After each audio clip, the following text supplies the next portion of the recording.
Alright, what's up, guys? So, I watch a lot of YouTube videos on tools and stuff. I watch a lot. I don't know why. I got a hobby for collecting tools, and I use tools all the time. I'm just a DIY guy. I've been working out of a cart for a while, and this year I finally bought a bigger box. So this is the US General Series 2 44-inch. First thing I did was some carbon fiber inlays on all the handles, and I didn't know if I wanted to do a stainless top. That's what I was leaning towards, and then I ended up just going and picking up some 2x10s.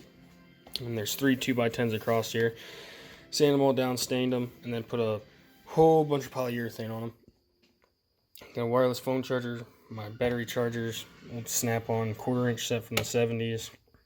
Got some USBs and stuff like that for my laptop. So up here in the top drawer, start right here. We have the Pittsburgh 1/2-inch breaker bar. Have not broke it yet. I use it a lot. I use that. I don't use power tools a whole lot, so I use my breaker bar all the time though. Got a Snap-on 3/8 Pittsburgh 1/2-inch, gearwrench 120 XP 1/2-inch, Snap-on 1/2-inch. This is a gearwrench 120 XP flex head 3/8, Snap-on 3/8, and their Snap-on 3/8, and then the low profile Snap-on. This is a gearwrench 120 XP stubby. And we have Stanley. This is adjustable length 3/8. This is from Harbor Freight. I've never used it, but you get the idea what that does. We got a Snap-on 1/4-inch flex head, a gearwrench 120 XP flex head, and a little baby Snap-on 1/4-inch. Spark plug sockets, feeler gauges, tire tread depth checker, and some Harbor Freight impact axle sockets. Over here we got the Earthquake XT 3/8 electric ratchet, the 1/2-inch Milwalkue stubby impact. This thing's awesome.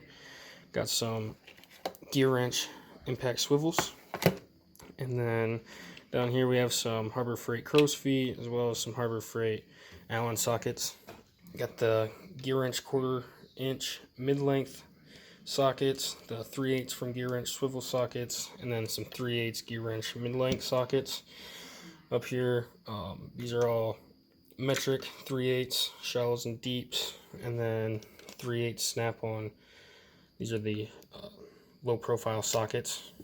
Snap-on adjustable crow's foot, 1/4-inch metric, 1/4-inch SAE, and then these are 1/2-inch drive SAE, some 3/8 shallows and deeps, and then these are my 1/2-inch chrome low profile down through here because I don't have enough room for another rail, so I just kind of put them in between two. And these are on their own rail. These are some metric 1/2-inch deep sockets, and then back here are my 1/2-inch impact sockets. The low profile ones are all Harbor Freight, and the deep ones, these are all Tecton. And I haven't broke anything yet. I don't use them a whole lot though, so they should last a while. Down here, this is my wrenches. So got the capris. These things are awesome for the ratcheting wrenches. These are great wrenches. They have that V style and some extra teeth to help grip on bolts. You can pick those up on Amazon. They're like $100. The Capri thin wrenches, I think those were like 40 or 60 bucks, but these help a lot when it comes to like AN fittings. Sometimes I can't fit 2 regular box ends or adjustable in the box end on there, so these work awesome. These are Harbor Freight offset wrenches. And some of the S-style ones. Got a little Cobalt set that came in a kit. Some Duralast line wrenches. Some Titan stubbies. And then a set of Tecton box ends. Tecton don't skip sizes, so it's awesome. And down here, these are all my pliers. Also my SAE wrenches. So I got a couple Max and a Titan SAE sizes. I don't use them a lot, so I just toss them down here, and then some standard Cobalt size ones. Got a little mini set of Doyle pliers. I just took the little springs out, and they're sitting down there. I don't like using them with the spring. They come with a little cutter one too. These are the Quinn XX long reach pliers. Some Harbor Freight long reach, the Harbor Freight hose ones, and some Doyle pliers, some needle nose Quinns, Stanley Cobalt, some Quinn dikes, and some more Quinn pliers, some Cobalt adjustable wrenches, and Tecton wire strippers. These are awesome. Also got some spanner wrenches for coilovers. Next drawer is my screwdriver drawer. So I got the monster kit. This is the tri-lobe like these screwdrivers a lot. Got a Tecton impact screwdriver, a little bit set from Harbor Freight, another bit set. These are all random stuff. A bunch of Mac ones and ball stitch. And we got a Mac ratcheting screwdriver and Allen keys, ball stitch ratcheting screwdriver. The storage got my pry bars, trim removal tools, and some screwdrivers I sacrificed as pry bars. This is a power built. It's a flywheel turner, so if you gotta break some flywheel bolts loose, this thing works awesome because you can just hold it. Pickle fork, ball joint separator. This is for some rolling some sound deadening on, and then this I use to cut like aluminum piping when I'm making intercooler piping. And down here, this is the gear wrench pass-through set. I've used it like one time, but you guys probably all know what these do. Just let you go through really long studs. This is for Honda valve adjustments. So when you need to adjust your valve lash, you just put this down and it goes onto the locking nut, and you slide your screwdriver down onto the adjustment part. You can crack it loose with this, and then you can make your adjustment with that and lock it back down. You don't have to do it 100 times. This is a Craftsman 3/8 digital, and then a Craftsman 1/2" click style. Some long reach Allen keys. These are some vector tool triple squares, the longs and shorts. This is for Hondas also. This is to get your valve springs out. Got a Irwin bolt extraction kit. And down here we got my Actron timing light, a little Bauer impact driver, a drill, and a flashlight. Over here, this is all my extensions and also where I put my spare keys a lot. So we have 1/2" drives. These are all mostly Kobalt. I think one Stanley. We have the Harbor Freight wobble sockets. So the wobble works really good on the Harbor Freight ones. But if you want to lock it down, they don't lock down very well on most of them. But it is what it is. They were cheap and I use them a lot. Got the 1/4" set, 1/2". Got your universals. Got this Icon 1/2" impact. It can spin while you hold it, so I've only used it like one time. And then some Harbor Freight 1/2" wobble sockets. So sorry if you guys hear that my air conditioner just turned on. Hammer drawer, we got rubber mallet, sledgehammer, dead blows, some regular hammers. Down here, got the gear wrench pick set. This is a great pick set. I think it's like 30 or 35 bucks, but awesome pick set. A lot better quality than those little tiny Harbor Freight ones that you can get for free or 99 cents. Wire brushes, wire wheels, file. Got a Harbor Freight punch and chisel set. Down here is all my oil change stuff. So these are some OEM tool ones. I like these ones a lot. These ones are alright when you can't fit the offset ones in. This one is probably my favorite because it works on everything. These aren't worth anything at all. I don't know why I kept them. A little Fram one. Got a compression tester and some adapters and some clutch alignment tools for Hondas. And down here we've got a digital caliper, test light, a little OBD2 scanner, tape measure, and the Power Pro butane soldering iron.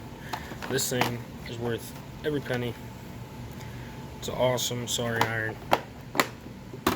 And right here, this is the Snap-on DDOM. This is the digital one. It's awesome. I got a really good deal on that one. Down here, last drawer. So we have this to push your pistons back in. Works awesome. Some little hangers to hang brake calipers, paint parts, C-clamps, and then one of those huge piece kits of to spin and turn your pistons back in. So that's all for my box, and then we'll move over here to my workbench. Alright, so this is a Kobalt workbench. I've had this one for about 3 years. I checked the prices recently and they went up to like something stupid like $400 or $500, but you can pick this one up with the MDF top for like, it was like $200, maybe $230 or something like that when I got it. Then they had a stainless version with a nice wood top on it, and that one was like $300. But all the prices have changed since I've had this for so long. But this is an MDF top for right now. So I got some 1/4-inch plates I cut out to mount my vise through the MDF top. I mean, it's pretty solid. It shakes the whole bench. Up here, got my Jegs tire pressure gauge. This thing's awesome. I just made a little piece to bolt onto my workbench to keep at. This is an old Sony radio out of one of my cars, and I used a billet automotive button to use it for the switch to power it on. It's got 2 kicker speakers up top, 6.5s. We used a plasma cutter to cut the hole out, and then we just used those screws to just drill right through the top.